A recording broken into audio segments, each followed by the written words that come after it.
mikanda misato mais tokozala na biso mokuse. Mokanda na ya biso ya liboso ezali na Ephésiens 6 11 à 15. Ephésiens 6 11 à 15. Ya mibale tutangi na Romains. Romains 13 10 à 14. Romains 13 10 à 14. Bongo tusukisi na Esaïe 59 obele mokapo moko 1. Soki tozwi na Ephésiens kotanga ezali boye. Revêtez-vous de toutes les armes de Dieu afin de pouvoir tenir ferme contre le risque à lutter contre la chair et le sang, mais contre les dominations, contre les autorités, contre les princes de ce monde des ténèbres, contre les esprits méchants dans les lieux célestes. C'est pourquoi prenez toutes les armes de Dieu afin de pouvoir résister dans les mauvais jours et tenir ferme après avoir tout surmonté. Tenez donc ferme. Ayez à vos reins la vérité pour sentir. Revêtez la cuirasse de la justice. Mettez pour chaussures à vos pieds les ailes qui donnent l'évangile de Dieu. Tobondel. Okombo ya tata mwana pe molimo santo. Nzambe na biso papa Simon Kimba Okiangani. Na beleli yo na ngonga oyo.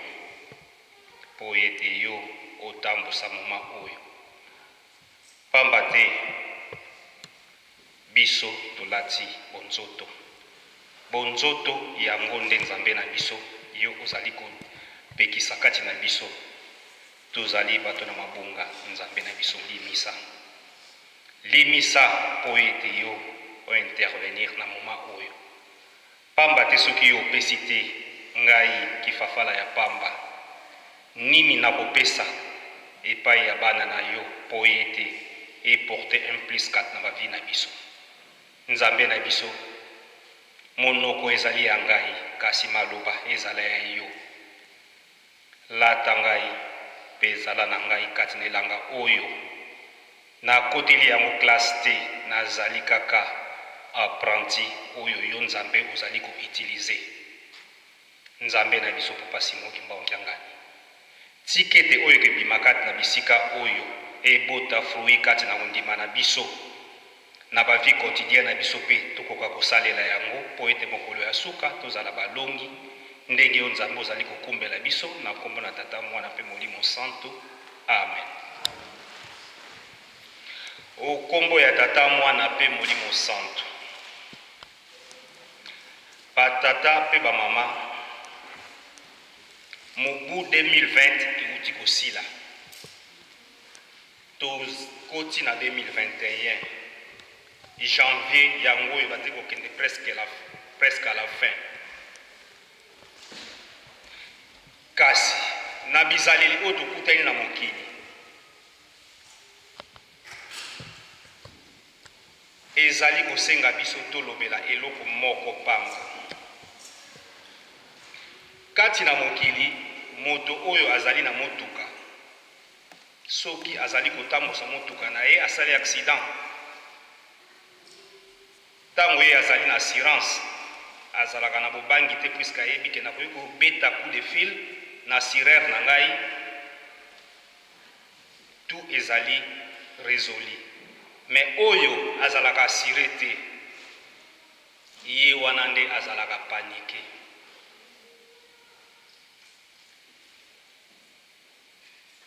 Soki ozali na assurance te ozali paniqué. Sikoyo nani oyo azali assuré na oyo azali assuré te.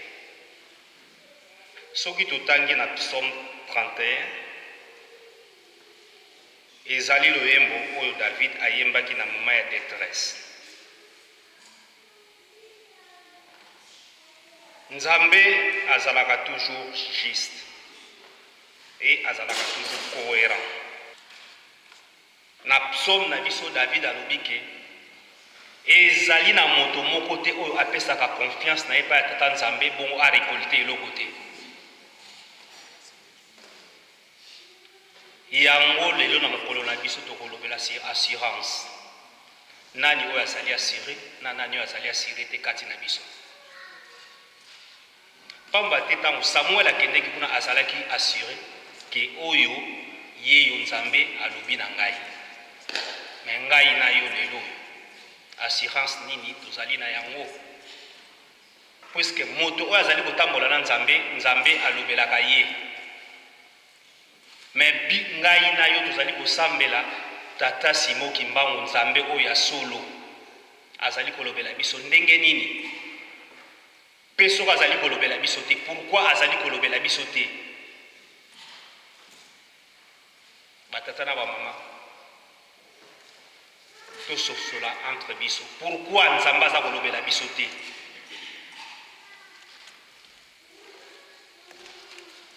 Soki totali biso bakibangiste tozali bato oyo tokoki kutu kozala bato oyo tozali distraité, mais nous sommes distraits.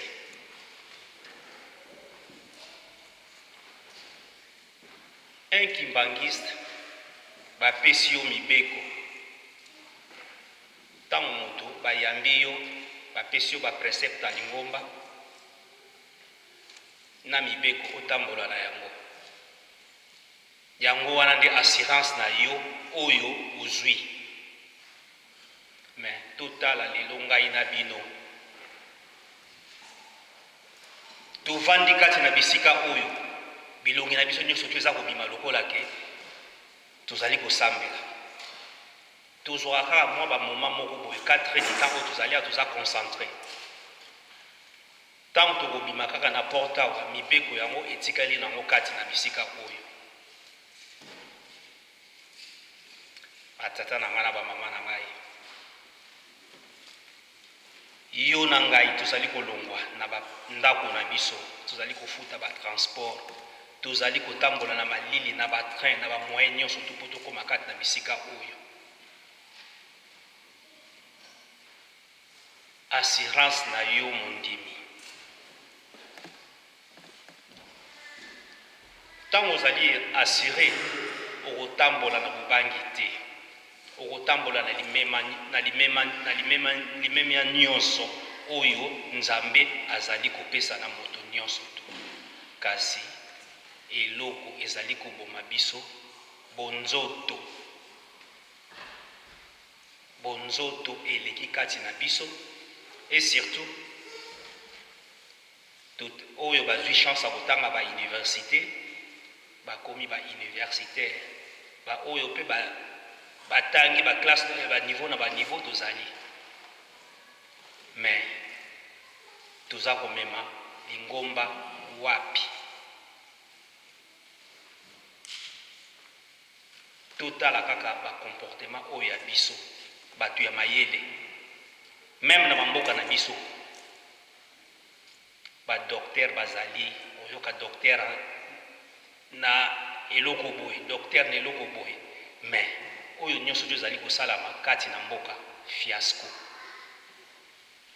Lelo awa balobi na biso ke tolata ba masque tozonga na ndako 20h 21h. Lingomba elobi botosa leta totosi leta tozongi.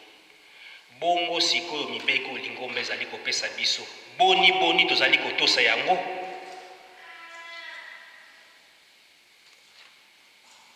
Batata na bamama tozwa mibeko na biso totia yango en considération parce que yango nde ezali assurance na yo mondimi. Tokoseternize na biso wana mingi te toleki na ngai na yo Nzambe alobi ke nabwakeli bino filet ya récupération. Okokota na filet wana ndenge nini soki ozali assuré te? Ce n'est pas parce que tu lati ba uniforme ba bengi ki bangiste, c'est pour ya ngonde mteke memayo okota na filet ya récupération. Mokaba nini oyo tie na loketo na yo oyo ezali ko protéger yo soki papa Simon Kimbangu te. Tokomi na moment moko ya turbulation tala 2020 ndenge elekeli biso. Mais tozali kaka bato oyo tobosanaka na seconde. Soki likambo esali lokola ebongi kati na biso tobosani. Tozelaka lisusu ke le moment oyo eyeke pasi ebandi tobandi kotia mabolongo na se. Tata pe mama tozali awa biso banso tozali na ba plan ke le 6 avril na ozala na Congo na okende fête ozali kobongisa ngo ndenge nini. Tala tobongisi ba assurance na biso. Mais Nzambe na bolingo na ye alobi ke na mbwaki filet ya récupération. Tozongela ba assurance na biso po tokoka koparticiper na filet wana. Nzambe abwakaka moto te, mais moment oyo azali kopesa biso ezali mpo na ngai na yo toluka toyeba na etambolele na ngai ezali ndenge nini, natalaka ndeko na ngai wana ndenge nini. Puisque soto tali kaka nzoto oyo c'est rien, nzoto ezali komema biso se na kufa. Nzambe aza na posa ya nzoto na yo te, aza na posa elamba na yo te, azali na posa ya molimo na yo ezala na kimia. Tozali kosala ba sacrifice ebele, mawa ya Nzambe ezali kokitela biso ntango nyonso, mais biso toboyi mawa wana ekitela biso. Tozali biso nyonso bien concentré. Maintenant tokobimaka na libanda tokoti na ba voiture na biso tozongeli tosi ba assurance na biso tobwaki. Tango bwaki assurance ozali kolobake na lingi Nzambe asalisa ngai. Zala assuré po ete loboko na Nzambe ekitela yo. David alobi ezali na moto moko te oyo atiaka confiance pa ya tata Nzambe bongo Nzambe adecevoir ye.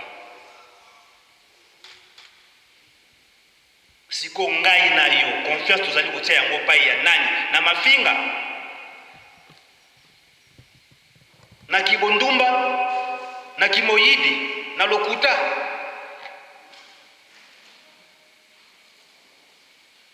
Totala sima, tozonga sima, to récupérer oyo Nzambe azali koluka tozwa. Parce que Nzambe alingaka liwa ya moto te, alingaka mpe pasi ya moto te. Mais biso moko tozali komelukela pasi wana. Na tata na ba mama soki operdaki assurance na yo, zongela assurance na tozongela ba assurance na biso. Ba assurance wana ezali nini? Bolingo mibeko misala oyo ba Nzambe na biso batikelaki biso. Tango yo ozali kotambola na yango okoeshuwe te na vie na yo. Mais tozoluka ke Nzambe asala. Lelo maladie ekomi awa na mokili. Biso nyonso tuto komi lokola bana oyo bazanga tata na mama, parce que si to perdre assurance na biso oyo asa assuré akobanga maladie oyo te. Puisque oyo azali ko protéger biso azali plus que maladie oyo. Mais yo mwana tata Simon Kimbangu ozobanga. Ye alobi ke to respecter l'état. Lata masque puisque l'état mtati yango. Mais ezali pe na bato bazolata ba masque baza kobela. Lata masque pour respecter mibeko ya l'état. Mais zwa assurance na yo ya Nzambe po ende Nzamba protéger yo. Masque kokite protection ya Nzambe nde yango nde eleki masque na nyonso.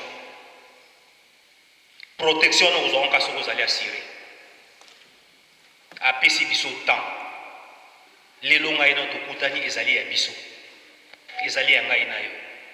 Mais lobi ezali programme ya Nzambe. tant oyo nde nzambe aza kopesa biso toprofite na yango tosasire mpo ete tozala balongi totambola na ye elongo yango nde tozalaki nango mpona mokolo ya lelo na kombo ya tata mwana mpe molimo santo totelema tobondela. Notre Père qui est aux cieux, que ton nom soit sanctifié, que ton règne vienne, que ta volonté soit faite sur la terre comme au ciel. Donne-nous aujourd'hui notre pain quotidien. Pardonne-nous nos offenses comme nous aussi nous pardonnons à ceux qui nous ont offensés. Délivre-nous du mal, car c'est à toi qu'appartiennent dans tous les siècles les règnes, la puissance et la gloire au nom du Père et du Fils et du Saint-Esprit. Amen.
Verzekering als gelovige.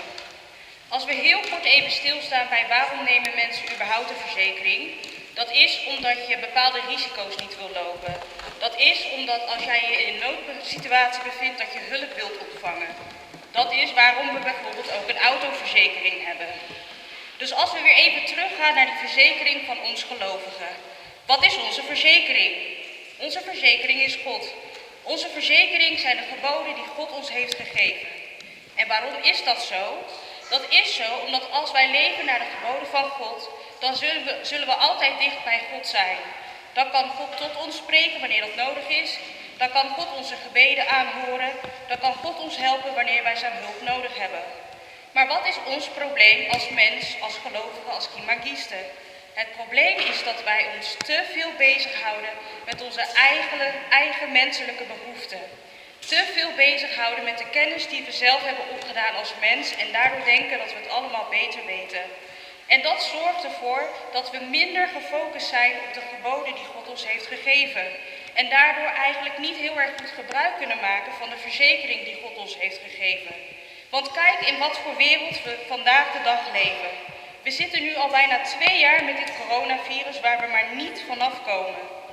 En als de overheid zegt, doe mondkapjes op, dan doen we dat. Als de overheid zegt, voor 9 uur thuis, dan doen we dat. Maar hoe kan het dan dat wij ons niet houden aan de geboden van God, terwijl God de persoon is, de enige persoon is die deze ziekte binnen een seconde kan oplossen? Hoe kan het dat als de overheid zegt, doe dit, dat we dat dan wel doen en respecteren? Maar de geboden van God, de persoon die we nodig hebben in ons leven, dat wij zijn geboden niet aanhoren en niet volgen. Maar de predikant heeft gezegd, God is genadig, God is vol liefde en God heeft met ons medelijden. En daarom reikt hij telkens weer zijn hand naar ons toe. Hij wil telkens weer dat wij naar hem terugkomen, zodat wij verzekerd zijn. Maar dat vraagt wel dat wij dus naar zijn geboden leven. Zodat als wij dat doen, dat we volledig op God kunnen vertrouwen dat hij ons in elke situatie zal helpen. In de naam van de Vader, de Zoon en de Heilige Geest. Amen. Amen.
Mosantu.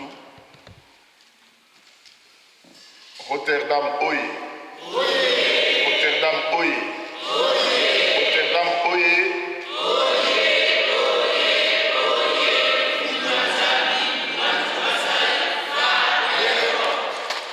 Ok, nalingali vraiment nayoka slogan na bino.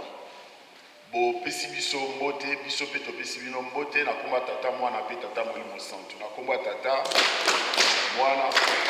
Molimo Santu. Tokozala molai te tolandi mbuta ndenge auti koloba biso nyonso pe tozala matoi, tozala misu, tozomona toyebi makambo ezoleka na mboka.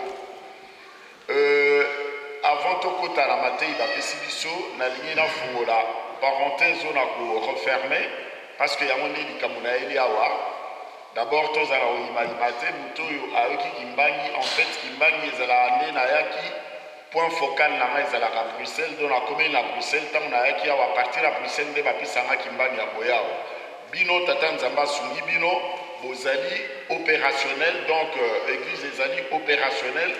mais na Bruxelles, Tozato Bazali na Katia confinement, ce qui fait nous sur Solara na téléphone. Même témoignage j'avais besoin na téléphone il fallait bangonde ba approuver ba pesa Kimbangi o na boya na o yangonde oyo ya Kinshasa ya muta président du collège na muta Surban Swalenge na na ombala moko ti awo donc to imaginate alors likamona elia wa mingi na nazo ya mwa mukebe muta otoloba na kozala molai penate eza likambo ya tadi ndenge eza na mo régularisation pour na papa Nelson. Rotterdam, oye. En tout cas, Rotterdam, nako bombe la binote, bosala mosala pena oye ya makasi et ebali. Likambo eleki pour la papa Nelson, il fallait les caper pour la maman Solange, relimisa na lobelango parce que maman Solange azali pe moko na ba oyo ba banda mosala ngo kala alors kala. Maman Solange pe yaye ezali na uti na ona nkamba metu uti ko solana mabuta lokola azali mondima awa te tokanisaki na tango aye kobondela po likamoniso tata nzambe soka bimisi eloko to mukanda il faut bapesa mutu wana nguya ndenge tuti kosala na papa Nelson po etasala na nguya wana me tomoni ete likambo eza te po kopi mpe ezali ya pasteur na ye kuna akozonga kuna na verse bakotala nde bakosalela mais sinon mama Solange azali awa yepe azu mukanda na ye kaka ndenge moko na papa Nelson po ete mosala asalaka emonana. En tout cas Rotterdam nakobombela bino te surtout ntango nayaki awa kozonga nazongaki ngai nazalaka bao bayebi yango soki nazongi bato basali rapport na bango nakendaka liboso mpo mbongo ya bato eza milimo ya bato mbongo tomemaka eza milimo ya bato ce qui fait kozonga nazongaki nakendeki liboso kopesa rapport epa papa Fumando ye moko papa Simon Kimbangu kiangani ntango nautaki awa ye atindi ngai epai ya papa Mbenza atindai ngai epai ya papa Umba ye nde directeur général dokuna nde tonosala versement mais bokolimisa wana lobela likambo wana ntonga nazoba likambo ya Rotterdam nabi likambo ya mutamutu bateyebisi awa nazoyisa papa Mbenza na makambo na bino bopesaki yo nakende kolelela bino kuna na baparoise mosusu lisu mpe batina ye makambo papa Mbenza abaki ayebi Rotterdam malamu mpe ayebi likambo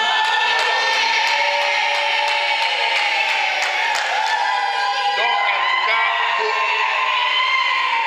bomarkaka pena makasi bokontinue na optique wana bokontinue koevolue ndenge wana nga moko na Kinshasa tovandi bolimisa papa mokonzi abula aza wana na Kimbini bao batala wana ntongo batalaka ntango nawaki opération 3000 ya papa Rotterdam 500 € ngabe omoni bazalaka jamais absent Rotterdam oye.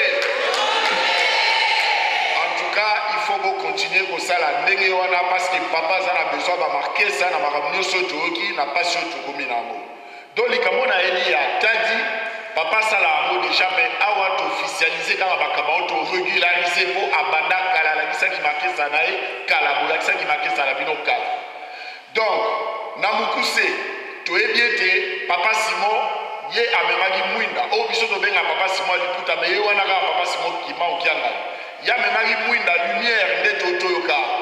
ya eki na lumière alingaki nde moto moyindo asosola nzambe na ye po toyebaki nzambe na biso te bayela biso ya nzambe bapaya ye ayi mission na ezalaki wana nde papa nyange na ekoya papa nyange na mission ezalaki to mission nyonso azalaki le bâtisseur papa nyange azalaki évangéliste atambolaki ayaki awa na Europe akendeki ba Suisse akendeki ba États-Unis atambolaki alors atambolaki nini ti ba Japon kuna donc ye azalaki en même temps évangéliste papa Simon Kimba okiangaki bango nyonso mutu moko kaka molimo moko mais baza na ba mission différente papa Simon Kimba okiangaki aye est-ce que tosi tomoni awa na Europe tomoni na Europe te parce que ye mission na ye eza te oyo enosala évangélisation kotambola koteya mission na ye tokosama te kotonga lingomba kotonga Yerusalem ya kala yango nde mission ye avandeli kuna po ete papa fuma mbanza tikaki koloba bana na ngai soki botongi nkamba te makambo mibale kosalema ya liboso oyo ekosala boyebisa ngai soni ya mibale pasi na bino ekosilaka te nde yango na bomoni batunaka bambuta tokitisa yango ya kokitisa to totonga bambuta babaki te totonga na maboko nde depuis tata nzambe akela adam na eve na maboko mpo makambo so asaki yango na liloba nde makambo nyonso ekoma tosaka yango na maboko alors papa Simon tolobi awa ye ayaki mpona kotonga kobatire tellement makambo akosala ezali trop ye moko azokoka te azwi apesipesi yango na bamouvement na baassociation bango mpe bapesi maboko na lingomba yango tozomona bakinzungidila bango kuna baza na zumbudi ya kela je crois donc bato baza na bisika na bango bazosala tadi bapesaki yango comité mix angola bafleuve tosala confusion mingi kouta matadi so katisi kaka fleuve se wana nyonso nde bafleuve biso tozwaki nde mokumba wana papa Simon ayebisaki biso mbuta oti koloba wake tadi ezali site historico sacré na mokuse tosi tolobela ye likambo wana awa tokonokisa lisumbula te kuna na tadi richesse spirituelle na richesse matérielle eza kuna ngai te monalobi papa Simon Kimba okianga mitalobaki na mokuse toyebi ete le 10 commandement batangeli biso na exode kuna nde esika Moïse azwelaki libanga wana epa tata nzambe kopalangana te basiti nyonso balakisaka biso eza na olukuta biso twana eloko ya solo twana likambo ya solo tozala fiere na likambo wana kuna nde bazwelaki le 10 commandement wana kuna nde kolo Yesu apesaki papa Simon clé étant tobaka papa Simon aza na clé ya les 4 coins du monde remise et reprise basalela yo na tadi bango bakenda kuna omati libanga papa Simon apesaki mokongo na nkamba mpo so oza wana ozomona babra ya tombe papa Simon apesaki mokongo na nkamba kolo Yesu ye azotala boye azomona nkamba donc asalaki remise et reprise nde faki atutaka miziki moko ya kosakana te yango wana bapesa faki fete ya le 6 juin mpo likambo wana esalemaka kuna miziki ebandaka nde kuna na tadi nde baakompagne papa Simon ti na nkamba kolo Yesu kasi basaki remise et reprise wana tokonokisa mbula te donc tadi siko site wana ezali site nde toloba historico sacré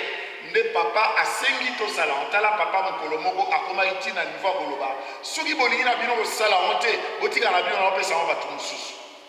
paye koloba lisusu soki namoni kaka bozopalangana bino nyonso bozala pini bozala na premier poste moko akota te donc na mokuse ezoluka bambongo mpo ete tosala mosala wana bambongo na bino ekomaka mosala liboso tosala ekobongisa nzela donc il fallait accessibilité tozala na accès facile pardon kuna na tadi mpo nzela ezalaki bango bakenda kuna kala ba basala école biblique bayebi eyalaki mobulu lelo kozwa mutuka na yo sans problème kamba ti tadi je crois 10 à 15 minutes na mutuka okei okomi na yo donc mbongo wana tofinansaki nanu mbala liboso lingomba a loué une entreprise publique donc office de route mutu akende kuna ye mutu asaki mosala wana nde biso tobandaki kaka kofinanse na bambongo bino bandaki kotinda ntango esili tobandi misala papa alobaki totonga tribune moko principale tribune wana ye moko bao batala wana bavideo bayebi papa Simon Kimba okianga tobi aza nzambe aza nyonso nini plan ya tribune wana ye moko mutu adesina yango ye moko apesaki tribune esika ifale tribune ezala epuis baplace na résidence jumelée po ete papa soki avandi na tribune alinga mpe mamuke ndenge ekomi na nkamba lelo so alinga mpe mamuke azongi ne na nsima kuna akei kovanda donc yango nde misala bazosenga biso fondation nyonso esilaki évolution ya batravaux bakolone ekomi wana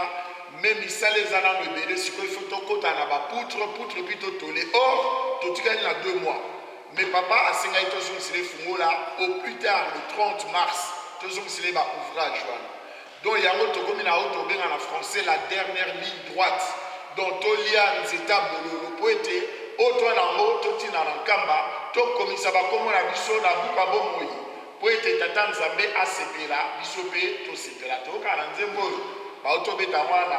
na friki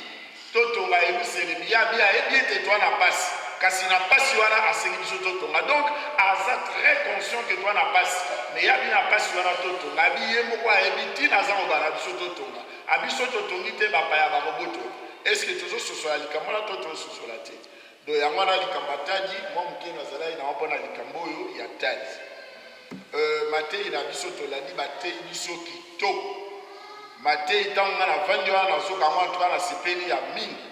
soki totali papa selo abandaki na nzembo ya dawidi ndenge kaka ezalaka na nzembo ya david donc tobandaki na psaume 31 kuna mpe tokonokisa mbula te mpo toza na ngonga te kuna na psaume alobi awaka ezalaki milelo ya david abandaki kolela toyebi ete psaume ezali banzembo toyembaka eza 3 sorte mosusu ezali ya kokumisa tata nzambe kokumisa ye tomona soki tokende nkamba banzembo bato bakoglorifie tata nzambe mosusu ezali ya mawa soki tokomi na pasi tokolela nde oyo ya mawa tomona so tokende nkamba mutuka ekangami esambourbe na potopoto tokomi kolela tokomi koyemba po ete tata nzambe aoyela biso mawa mosusu ezali soki yo moko oyebi oza na mbeba osalaki mabe ofukami osali oyo tobengaka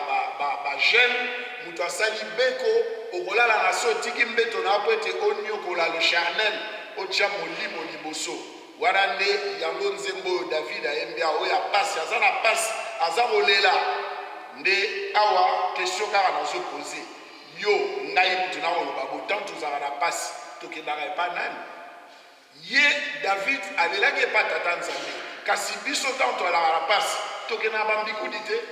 nzoka nde bambikudi epekisami bamosusu basekreaka oyo tokobenga paradis artificiel c'est-à-dire aa na pasi akei kwitikwiti po ete abosana likambo mwana oyo aza na pasi akomi moto ya mobulu ya kotambolaka pambapamba mpo anini abosana mpe likambo wana soki toa na pasi tokolele epa nani epai ya papa simo kimbango kianga nzambe na biso totala lelo mboka na biso mboka eza na pasi souffrance ezali me esika tokende kaka epa moto aza na makambo nyonso na maboko biso tozokendaka bisika mosusu tozokendaka na binzambe tozokendaka bomoni mpasi yango moye esila eya te kasi papa ye alobi ata bato mibale misato basosoli ngai na kosepela na bango do yango wana nde pasi twana soki wana pasi na yo wana kotala esika mosusu te tala nde epai ya tata nzambe yango nde babi na biso na psaume soki tokoti na lombango na exode kuna na exode toyebi ete ezali mokanda ya mibeko toyebi ete oyo nyonso bapekisaka biso kosala te tokosala te mibeko mutu alobi ezali assurance donc assurance au fait ezali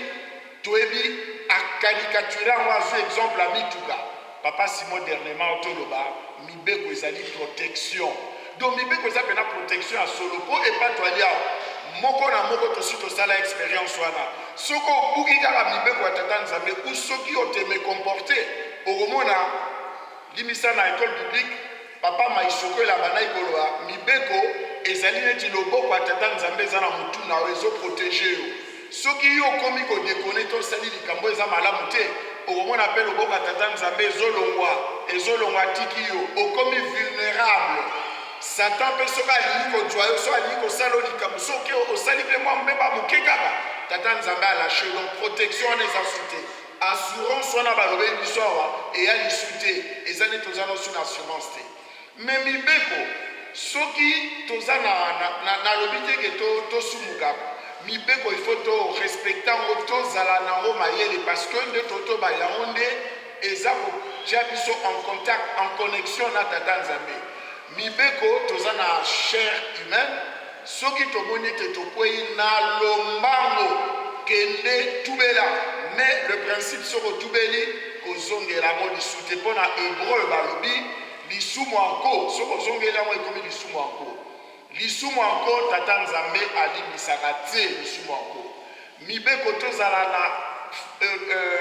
courage ya ko reconnaître d'abord mabe oyo osali soko reconnaître yango nsima osengi bolimbisi batata bamama nalingi kopesa exemple na makambo yanga moko le vécu personnel moi exemple abuke nazopesa mpo na oyo etali mibeko ngai na ebandeli ngai na kokota molai mpena te famille na ngai eza catholique mais ntango ngai nazokoma kimbangiste na ebandeli wana ntango naokoma kimbangiste tokendeki nkamba papa simo ayambaki biso na famille ngai mama na bana ayambi biso ntango sikoyo tozobima tobine to na kati toprofite tonopesa papa fumambanza mbote papa mbenza toke kopesa papa mbenza mbote là je pense nakomaki na kimbangiste te papa mbenza alobi en tout cas likambo ezali awa bokende kovisite bosilisila bokende kovisite eton na ngai donc toyebi eton ya papa mbenza na babilanga na ye ntango tobimi tokende kovisita tobiso tokende isu te kovisite ntango tobimi libanda tolobi toza fatigué tokende na biso kopemba ce qui fait tozongai na biso na kendolo tokende kosala makambo abai na biso te me mokolo tobandaki kobima nkamba ntango tokepa papa mbenza atuni biso eske likambo na baki na bino bosalelaki yango botala na ngai nalobi ingeta papa tosalelaki yango nzoka nde tokende na biso te papa mbenza bia solo bokendeki ya bovisite beton bovisite jardin biloko nyonso wana chou de chine bandunda tout ça nabi papa ingeta tovisitaki botala tata nzambe azomona makambo nyonso me biso tokanisa toleki ye na mayele nde papa mbenza abalukaki oyo ayebi biro ya papa mbenza babengango commission abaluki bato bazalaka nsima bapapa duna bapapa kiba bato nyonso bazalaka nsima me wana nazoyeba te nani yango papa mbenza tuna ye question wana abaluki atuni eske bomonaki mbuta mutu na bana na mama papa yango mpe alobi ngeta papa namonaki bango nzoka nde tokendeki na biso te tolembaki alo ekomaki wana papa mbenza azwaki kaka mai apesi neti na lombango comme si il voulait se débarrasser de nous apesi na lombango abi alebokende pourquoi na abi likambo wana tovandi awa na poto na Belgique quelque temps après naye kokanisa moko mosusu tovandi kala mama na bi mama likambo papa mbenza tuna biso na si tokosaki eti yabi kasi foti na oti ngabi nono toluka foti te tonosenga bolimbisi tokendeki nkamba ntango toke nkamba toke kosenga bolimbisi na papa mbenza alobi boye maloba na ezali esengo na moto oyo avandi asosoli ete asalaki mabe mpe asengeli yango bolimbisi elingi koloba nini mingi kati na biso awa toza na bambeba oyo tosala likambo moko boye ya mabe osala ta mosu epa papa fumandongo ta mosu epa papa mbenza epa tata nzambe mabe osali akoma yango eza mitifu do eza likambo ya mabe mpena osala me yo sikoyo ovandaka soki osengela yango bolimbisi te yebaka epa tata nzambe eza nango kaka yango wana periode moko omona papa simon alobaka mutu na mutu akoma na papie mabe nyonso oyo asala depuis abotama ti ntango akomi nga na banda ekomiloba balobaka soki babatize yo masumu makambo nyonso wana ekwei epuis tosota baekulusu tolata saki bongo ndeni sikoyo tokomaka susu bamasumu nyonso tosala depuis tobotami bongo toyena osengela wa bolimbisi tata nzambe azali tata nzambe ayebi alingi apetola biso alingi tozala propre toyebi ete joseph na ndako ya roi soki alongaki ezalaki mpo na nini aboyaki pourtant mwasi ya roi alulaki asalaki les yeux doux mais joseph aresistaki yango monaki ntina prison alongaki kaka yango tata nzambe azolinga alongisa biso ye ayebana à travers biso to au travers biso ntango bato bakoya balaki bazosambela bona bakimangisa bato ngo baza boboto baza kimia bazotambola ndenge moko baza discipline tala ndenge balati tata na bango nani bomoni tata na biso akozwa lokumu mpo na mibeko tosilisi mbikana nyonso batangeli biso awa ezala na ephésien ezala na romain ezala na esaïe toko resume yango en fait ndenge babi na biso tolata bibundeli ya molimo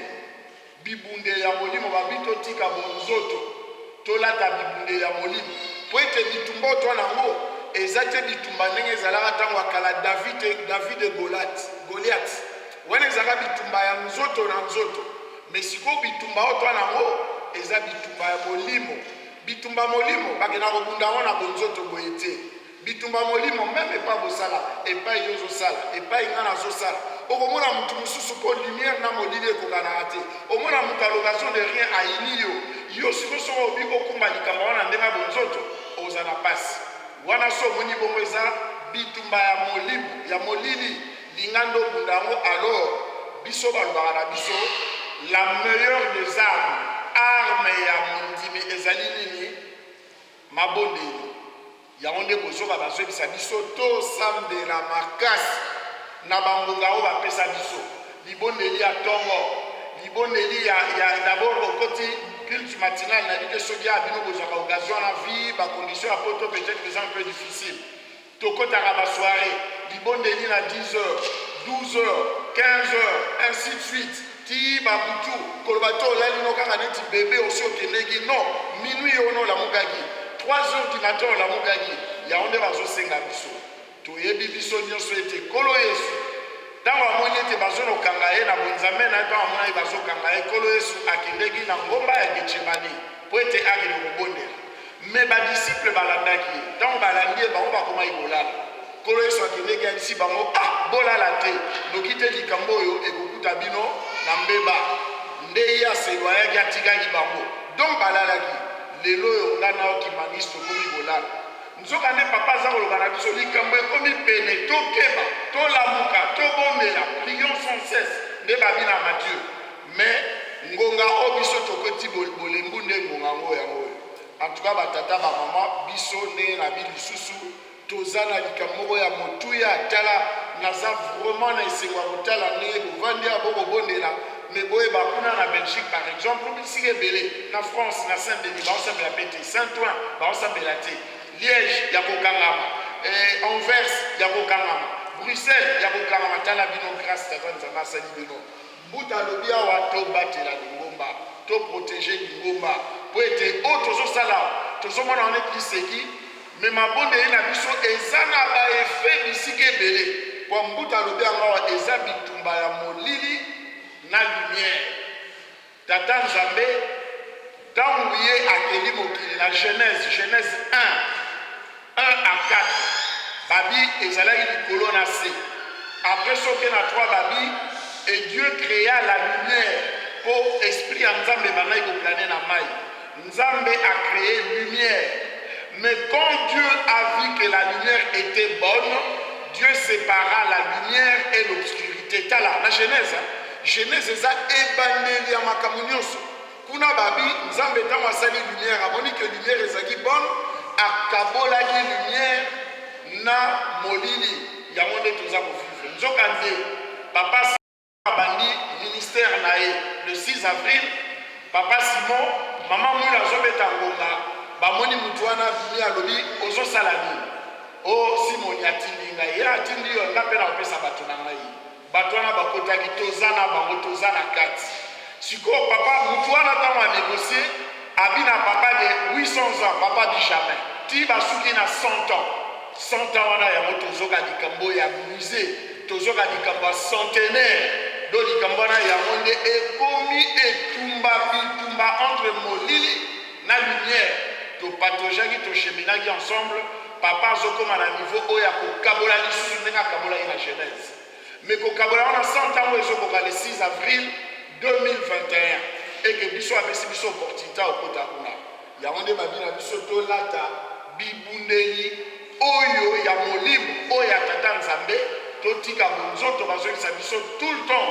nzambe na biso papa Simon Kimbankianga na zoba na biso tozwa bonzoto totika nsima tozwa molimo totia liboso je pense yango nde mpona matei tozwi lelo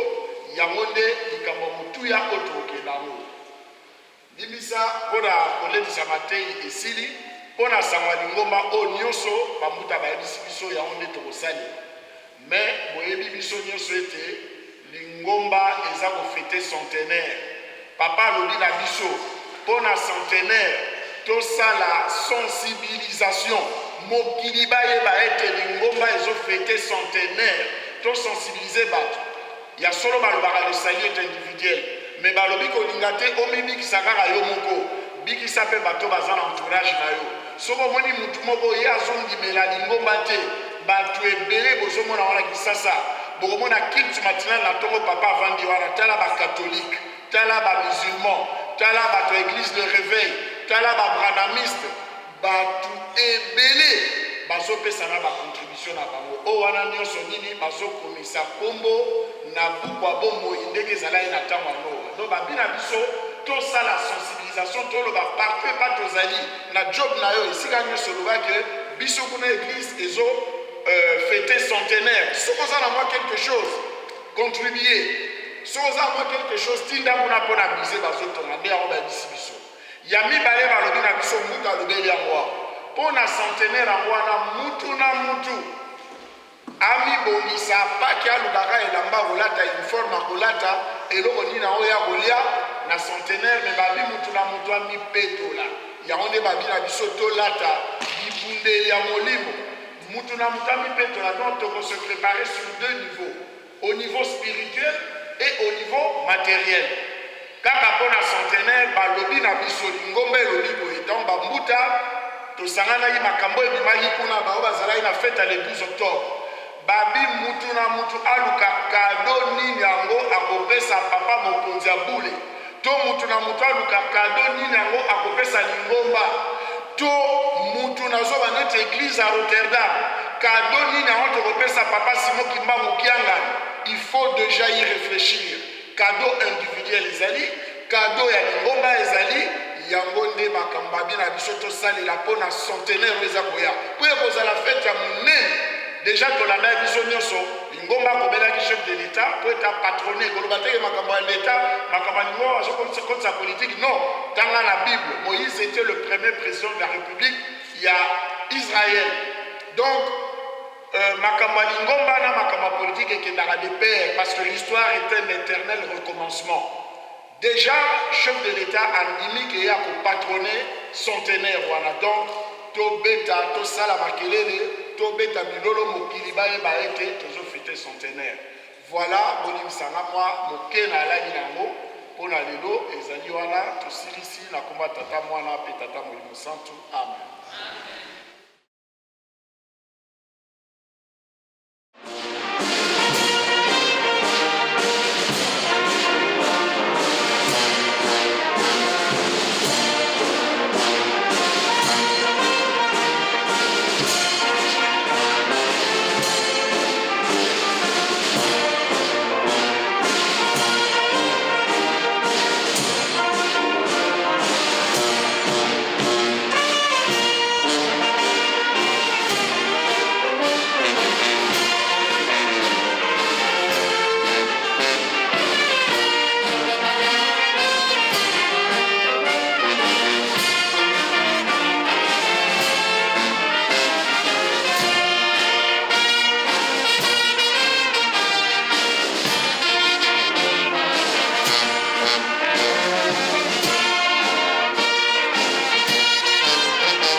Na kombo tata mwana pe tata molimo santu. Tata Nzambe papa kisoloke lukelo Charles Daniel. Kolo Yesu tata dialonga na kana di Salomon. Molimo santu papa diange na kuntima Joseph. Bino nyoso misatu na kati ya Nzambe moko papa Simon Kimbangu. Yo wana kaka papa Simon Kimbangu kianga. Nzamba bakoko na biso, nzamba batata na biso, nzambe na biso, nzamba bana na biso, nzambe ya bana na biso, nzamba bakokololo na biso. Nzambo ya beta kitolo atiki na yebo kontine ya likolo aye na mabele pwete ayabo binisa biso batupamba baumbo na pasi. Tata Nzambe tozongiselo matondi likolo ya matondi. Poto banda programme tobengaki yo. Siko toromi na suka programme so tobengi yo te tozala bengra. Papa tosengi yo merci na onyo so service na biso bato uti musika to komiti awa pe makambo nyonso eleki na kimia yango na papa toyeko zongiselo matondi. Lelo ezali mokolo monene le 24 janvier dimanche mokolo oyo papa yo lobaki tokende to matangomba na ya bule tokende maboko pamba te to no sanzola yo kasi tala papa likambo mawa bana na yo mingi awa na kati Europe moye basangana boye eza te moye babondela eya te yo moko lobi ete ezali bitumba papa tala bana na yo mingi memba oyo toza kosambela awa bamusu bazali na mwa bakayu na bango bajob na bango papa sikasiko na makambo oyo nga na tikali koyoka esika yo obimisi kombo ya maladi oyo te ozoloba kaka tala maladi oyo ekomi koboma bato otikali kotanga kombo wana te papa kasi kombo yango wana makambo yango wana ekotisi crise partout baentreprise etangi bana mosusu bana na yo mosusu babandaki kosalela bapatron na bango bapatron bakufi papa bato ebele baza so na baresource te nzoka nde yo na ngonga oyo olobi na biso totonga nkamba kuna mpe na afrique papa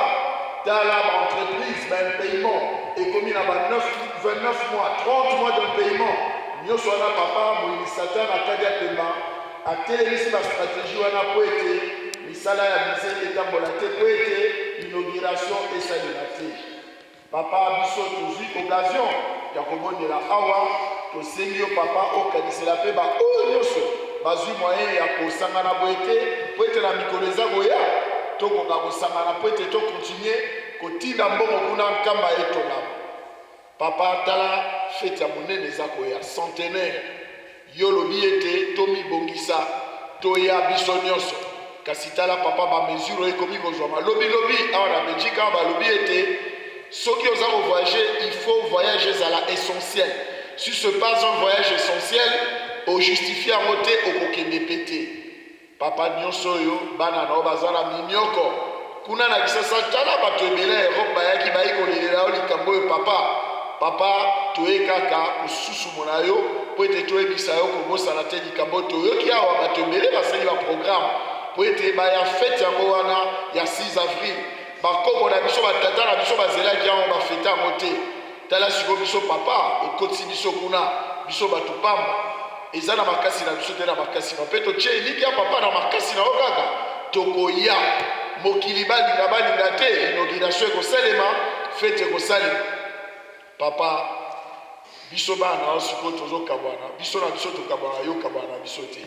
tokolakisa mokili te tokotinda yo mpe te oyo biso tokokoka te yo ndo moto osalela biso yango toyebi biso zonga na moko komisa banzela ya biso mikuse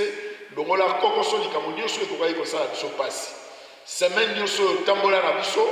baoyo bana misala te papa bazwa misala baoyo babengani bango papa bazongisa bango na misala baoyo bazonga kofuta loye te papa yo okanisela bango bundela biso na baoyo abungisaka biso swanela biso na baoyo swanisaka biso telemela biso na baoyo atemelaka biso mingi mpe balingaka biso papa tala neti baoyo bazopesa biso esika oyo toyei kokumisa yo papa baoyo balingaka yo mpe batosaka mibeko na yo papa kanisela bango tosisi nde bongo na komba tata mwana mpe tata molimo santu amen tokende malamu